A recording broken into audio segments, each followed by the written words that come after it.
Hey guys, Average Joe here, and I am back with a video about how to customize your Average Joe disc fix kit if it's needed, if it's necessary. Mostly, this is for the 552 Series 1 owners out there.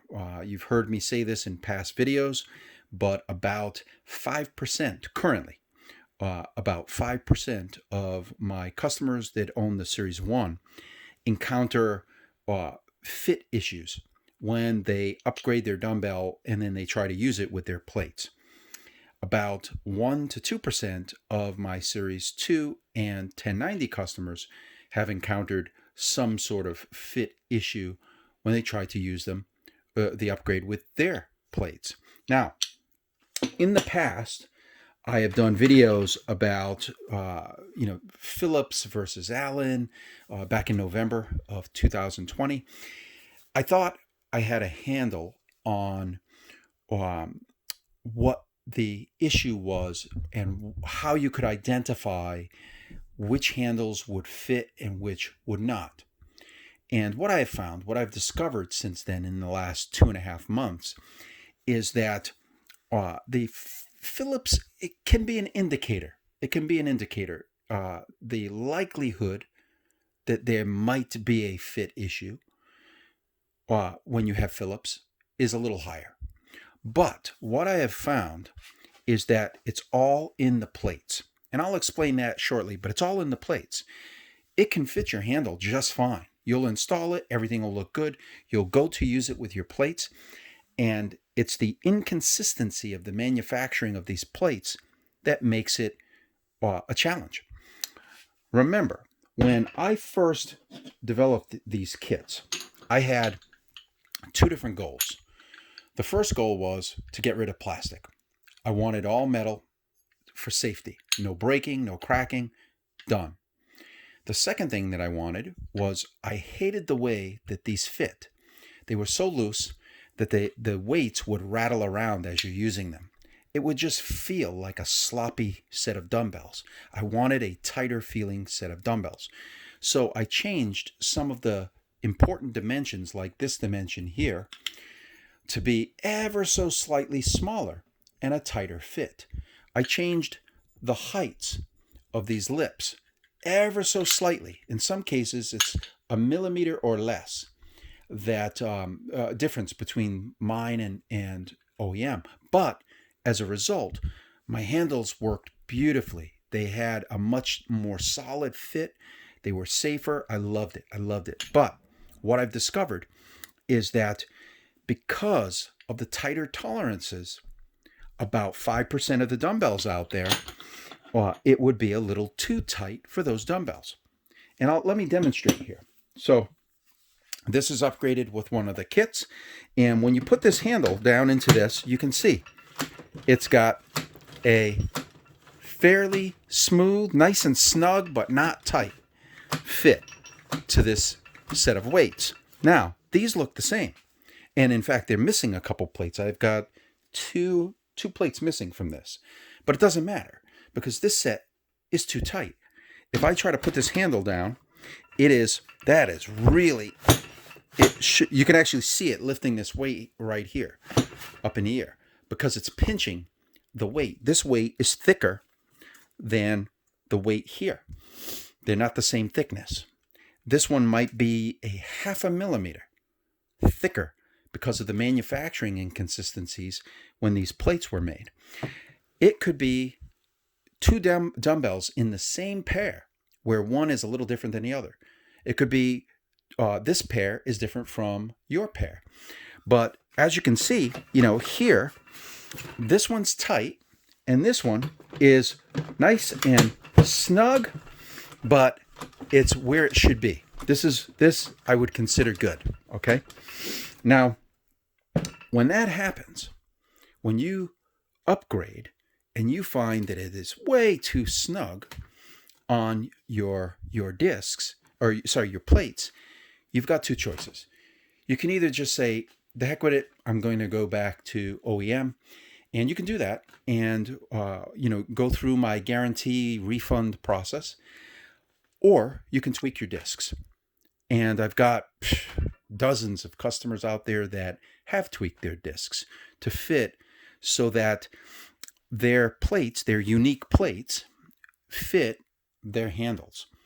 And the way that I do that, there's a lot, it depends on the tools you have available to you. But let me show you what tweaking your discs means, okay? What you're trying to accomplish is you've got your disc straight out of the box, okay? This is an unmodified disc. But you can modify these discs. You can see here, I've actually sanded the back of this one. I've also sanded the lip of this one. That's all sanded down. Now, it's because one of my customers sent me their handles. And I took their handles and I tested it in my weights. But in my weights, it worked fine. So it's their plates that are the issue. And so I needed to make their discs a little thinner, a little closer to OEM dimensions. And, they're not going to have as nice snug of a fit as mine because I have to take the dimensions down a bit, but they will be able to use their dumbbells. Now, how do you do that? On these discs, there's a variety of ways, okay? And I'll show you what it is that you're trying to modify and ways that you can modify it. So the first thing is, if you're getting rubbing because the thickness of this disc is too thick to fit loosely in between your plates, like it is here, you can actually feel the rubbing on that disc right now. So that tells me that I've got to take a little material off, and I've got a choice. I can take it off the back or I can take it off the front. I prefer to take it off the back. Not only is it a nice flat surface to work with, but also, and it's a little more difficult to take the material off here, but you got to remember that your plates have a tab that relies on this lip to hold it in place, right? So that, if you take material off of that, you're giving a little bit less of a ledge here for your tab to hold on to. So I prefer to take material off the back. One sec here. So how do I do it?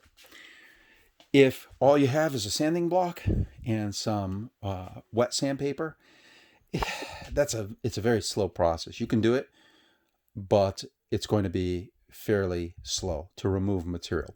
What I would recommend is you use a very, very aggressive grit, maybe 60 or 80, to start removing as much material as you can initially, and then go to a finer grit.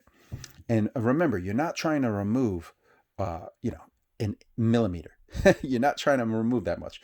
In some cases, you only need the thickness of a hair in order for the dumbbells to go from tight to being more smooth, like you saw with the handle in this one versus this one. Okay, but if you have something better than a sanding block, for example, a palm sander, whether it's orbital or whatever. Now this one has wood sandpaper on it. I wouldn't recommend using it. You could in a pinch, but again, fairly aggressive grit, and you can sand the back of the material off. Okay. Or in this case, I have a super cheap Harbor Freight belt sander. Let me move the camera over here. Harbor Freight belt sander. And if I turn this on, I can actually put on a glove, because it's going to get hot, or warm at least. Put this on here and press it down into the belt. You can even let it rest up against the face of the end of the belt here. So you're pressing and removing material that way as the belt is running. The goal being to remove some material from this face. Don't remove too much. Remove a little. Try again. It's a little trial and error. Yes, it involves work. But if you want to use a metal disc set and you have an unusual set of plates that is outside the normal specs like these, then you've got no choice. You're going to have to make some little adjustments to the discs in order to get them to work more smoothly with your set, okay?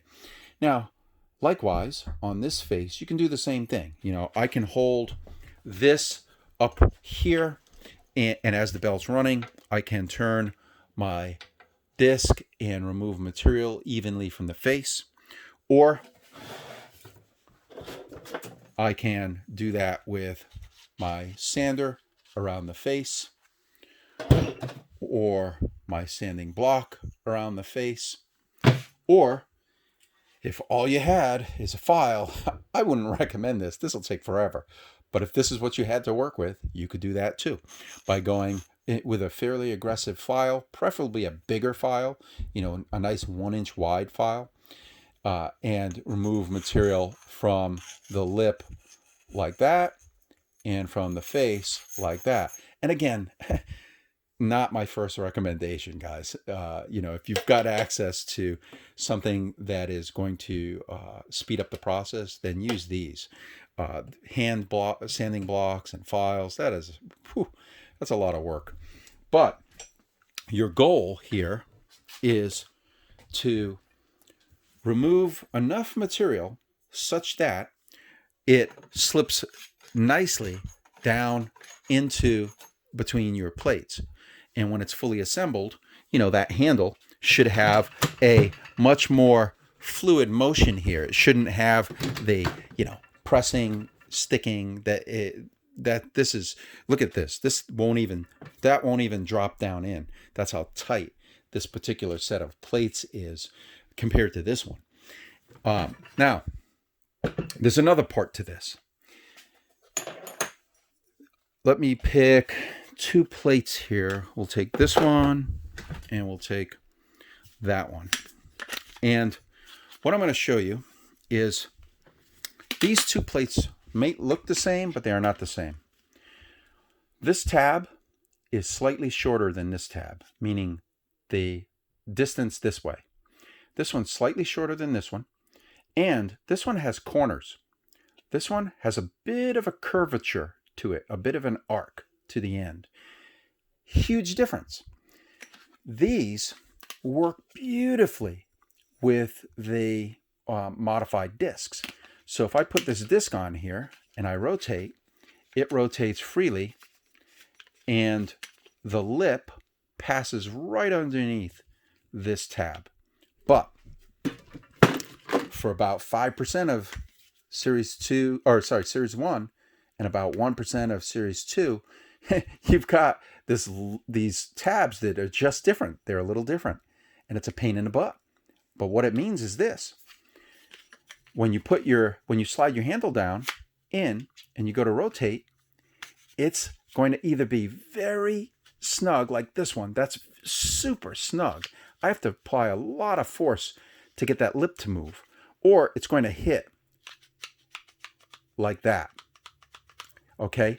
And that is why you wouldn't be able to turn your dial. If you have these kind of funky tabs on some of your plates, and by the way, not all the plates in a set may have this kind of tab. It may be a mix of that tab and this tab. So it may only be that you have, these 2 plates that have the weird tab on it. It may be that every single one of your plates have a weird tab on it. But basically, for whatever reason, when these were manufactured, they were manufactured with a different tab that's slightly longer and it's more square. And that creates an interference problem with the tighter tolerance on these discs. It works fine with the OEM discs because these things are so sloppy. These things have been made so loose, which is why when you're working out, your plates are going like this. And it's because these things are made much more loose. When I tighten things up with this, you get a nice solid feel to your dumbbell, almost like it's, a standard dumbbell where, it's not an adjustable. But the, consequence of that is that the tighter tolerance isn't going to fit some of these weird tabs. So for some of you, if you want to use the kit with your dumbbells and you find that your handle is going in too tightly, or that your dials kind of turn and stop, you are going to need to do some modifications to your disc. Now, for these weird tabs, what's the modification? There's two ways that you can modify. You can either sand your tab, so sand the corners, sand the length of the tab, even file it, file along the tab to remove just a little material, not a lot. You're not trying to remove so much that you go through the plastic. This plastic is only about 1 millimeter thick, but you can remove a little material to get the smaller distance and to round the corners. That's the easiest way. Or you can use a rotary style drum on a drill, and you can remove material in here. So you're trying to remove material inside this lip to make the lip a little bit, to widen this distance, basically, and make this lip a little thinner. It'll be totally safe. Don't worry about, don't go removing 1 millimeter. You don't need to remove that much. But this is substantially stronger than the plastic. That's why these lips are super skinny and these lips are super fat. This is plastic. If this thing had this skinny lip, it wouldn't even survive. They need these thick plastic lips to function. I get away with a much thinner lip because I'm using super strong aluminums. Now, so you can remove a little material that way, and I can show you, let's see, right here. Here's one that I got super aggressive on to fit a dumbbell that had I wanted to see if I could fit that tab. And it was a really long and squarish tab. And so I went in there and I just, sanded this out, and it fit. But, I like when it looks like this. I didn't really like the result of kind of, sanding away at it. And yes, I could make this look a little better. I could polish it up a little bit. A lot of people, when they buy an upgrade, they're not really looking to put 20 hours of effort into doing these tweaks. So do whatever you feel comfortable with. But I would recommend, if you have a tab issue, to modify the tab. Whether it's a metal tab or a plastic tab, doesn't matter, same thing. You'd remove some material from the bottom of the tab here and make it better fit this distance. Now, some of my customers also, when they had a choice between sanding this material or, butterfingers, or sanding this face, if they only needed a hair, they sand this face and just take a little bit of material off. Remember, this is a thin shell. This thing here is only about 1 millimeter or so thick. That's not a lot of material, so you have to be very careful with that. You don't want to sand through this. On the 552 Series 2 and the 1090, it's a little thicker. But, it's the Series 1 owners that are mostly the ones that, the 5% or so that end up having to do this. So you guys have, a very thin shell to work with. But just so you know, they have sanded this face rather than sanding the back of the discs. And that's a possibility too. You could do that.